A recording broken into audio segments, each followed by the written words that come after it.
शुभ सन्ध्या बंधुरा आजकेर भिडियोटा एखान थेकेई शुरू करছি।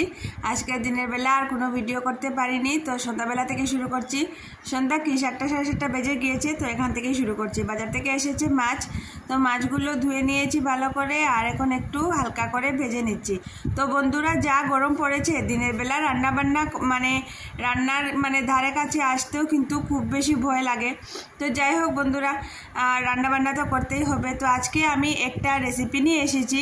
সেই রেসিপিটা হলো গরমের দিনে খুব বেশি উপকারী। আর যদি কারো ঘরে রুগী থাকে আর কোনো বয়স্ক লোক, হাই প্রেশার বা প্রেগনেন্সি আছে, বা ছোটো বাচ্চা, বা কারো পেট খারাপ হয়েছে বা জ্বর টর হয়েছে, তো তাদের জন্য কিন্তু এই গরমে একটু তেল মশলা খেলেই দেখবেন যাদের হাই প্রেশার আছে প্রেশারটা বেড়ে যাবে। আর অন্য যারা রুগী আছে তাদেরও একটু প্রবলেম হয়ে যায় তেল মশলা বেশি খেলে। আর অন্য রুগী ছাড়া এমনিতেই আমরা যারা নর্মাল মানুষ আছি, সুস্থ আছি, তাদেরকেও বলবো আমি এই যে গরমের দিনে একদম হালকা ফুলকা খাওয়ার জন্য। খুব বেশি গরম পড়েছে 3-4 দিন থেকে, তো ভাবলাম আজকে একটু হালকা একটা তরকারি করব, সেটা তোমাদের সাথে শেয়ার করব। আর তোমাদের যদি ভালো লাগে বন্ধুরা, লাইক কমেন্ট শেয়ার অবশ্যই করো, আর চ্যানেলটাকে সাবস্ক্রাইব করে দিও। তো বন্ধুরা, আমি আমার যে রেসিপিটা নিয়ে এসেছি সেটা শুরু করে দিয়েছি। একটু কালো জিরা ফোড়ন দিয়েছি, আর চাল কুমড়ো কেটে নিয়েছি এভাবে ডুমো ডুমো করে। চাল কুমড়োটাকে একটু ভালো করে ভেজে নেব। যে মাছগুলো যে ভাজা করেছিলাম সেটাতে তেল থেকে রয়ে গিয়েছিল, আর একটু তেল দিয়েছি, দিয়ে কালো জিরা দিয়ে আর একটু হলুদ আর একটু নুন দিয়ে চাল কুমড়োগুলোকে একটু ভাজা ভাজা করে নেব। তো বন্ধুরা, যা বলছিলাম যে এই গরমে হালকা খাওয়াটা কিন্তু খুব দরকার আমাদের জন্য, স্কিনের জন্য, তারপর পেটের জন্য, আর শরীরের জন্য। শরীরের প্রত্যেকটা দেখবে,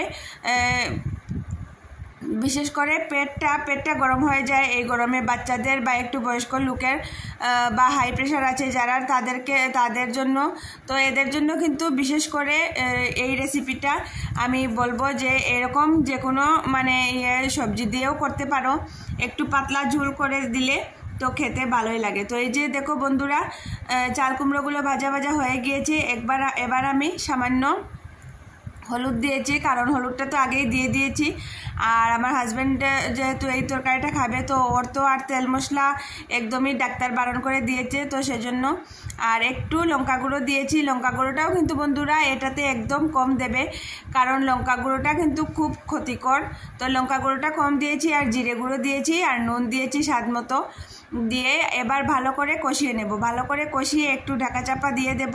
তার আগে আমি দিয়ে দিচ্ছি এই যে কাঁচা লঙ্কা, 3টে কাঁচা লঙ্কা দিয়েছি আমি। তোমরা যদি খুব বেশি ঝাল ভালোবাসো বা বেশি যদি লোক হয়ে থাকো, তাহলে আরও 2-4টে কাঁচা লঙ্কা দিয়ে দিতে পারো, কারণ সবার পাতে পাতে একটা কাঁচা লঙ্কা থাকলে গেলে দিলে পরে আর কি হবে, কাঁচা লঙ্কা দিয়েই তরকারিটা ভাতটা খাওয়া যাবে, যারা একটু জাল বেশি ভালোবাসো। আর যাদের ঘরে বাচ্চা আছে তাদের জন্য তো সেই ঘরের জন্য এই রেসিপিটা আরও ভালো, কারণ এটাতে লঙ্কাটা একদমই কম দেওয়া হয়েছে। আর বাচ্চাদের তো একটু ঝুল লাগে, ডাল খুব প্রিয়, তো ডাল না হলেও এই তরকারিটা দিয়ে কিন্তু বাচ্চারা অনায়াসে পেট ভরে খেতে পারবে। তো বন্ধুরা, এই যে দেখো ভালো করে কষানো হয়ে গিয়েছে চাল কুমড়ো। আর কুমড়োগুলো কিন্তু আমি একটু বড় বড়ই করে কেটেছি, কারণ আমার ভালো লাগে।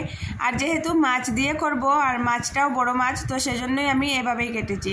আর এই যে দেখো একটা কাঁচা লঙ্কা আমি ভালো করে খুন্তি দিয়ে একদম চটকে দিয়েছি, যাহাতে ঝোলটা আর কি একটু জাল হয়।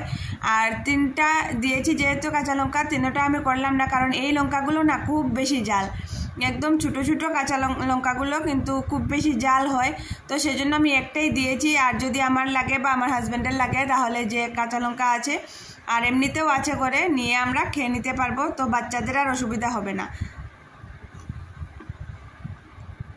তো তোমাদের সবাইকে বলবো যে এই রেসিপিটা এটা একদিন তোমরা এই গরমে অবশ্যই ট্রাই করো। আর এই যা গরম পড়েছে বন্ধুরা, সবাইকে আমি বলবো যে জল খাও খুব বেশি করে, কারণ যা আমরা আমাদের শরীর থেকে ঘরে থেকেই ঘাম ঝরছে তা বলার উপায় নেই। আর বাইরে যারা কাজ করছে তাদের তো আর অবস্থা খারাপ। তো জলটা খুব বেশি করে খেতে হবে। আর যত পারো কোল্ড ড্রিঙ্কসটা এড়ানোর চেষ্টা করো। কোল্ড ড্রিঙ্কসটা খাওয়া কিন্তু খুবই খারাপ। যদি পারো বা সম্ভব হয় বা ইচ্ছা হয় তাহলে ঘরে লেবু দিয়ে শরবত বানিয়ে খেতে পারো। তো ঘরে লেবু দিয়ে শরবত বানানোটা তো খুবই সহজ, আর আমি আশা করি সবাই পারে বা সবাই পারবে। তো যাই হোক বন্ধুরা, এই যে কথা বলতে বলতে কুমড়োর গুঁড়ো একদম সিদ্ধ হয়ে গিয়েছে, আর আমি মাছটা দিয়ে দিলাম। মাছটা দিয়ে একটু ভালো করে ফুটিয়ে নিলেই রেডি হয়ে যাবে এই রেসিপিটা।